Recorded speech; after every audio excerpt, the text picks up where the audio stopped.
is the turkey perfection we're hoping to accomplish, but for a lot of people, this might be their first year ever trying to really cook a turkey for Thanksgiving. And that is a beautiful bird. We cannot take credit for it. We're going to give the credit to the expert, Merrill Zorn of Zorn's of Bethpage, and she's here with some top tips that hopefully can help us all out. So Merrill, what do you recommend we do?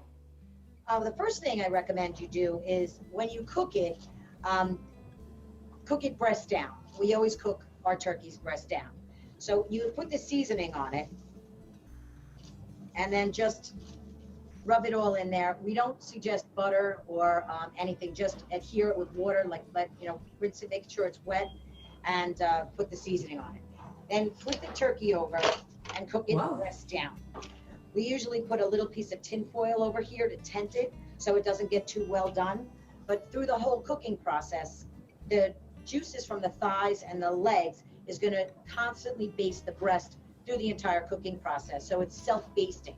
And then the last 20 minutes of cook time, then you put it breast up just to brown the breast. And we usually figure about 17 minutes, or now because things have changed, you'll have a smaller turkey. And we figure about 17 minutes per pound, under 16 pounds. And how do we figure out the size for the amount of people that we have? Usually we figure 1.5 pounds of raw meat per person. And now what about for side dishes like a stuffing? How do I figure out how much to do with that, and do I put it inside the bird? I love it in the bird because again, it's all this juices are going into the stuffing and it's absolutely delicious. And then again, it's the dark meat juices that are going into the stuffing. We usually figure 1 pound of stuffing to every 5 pounds of meat. All right, and then get ready to eat. Thank you so much for joining us and giving us some fantastic turkey tips.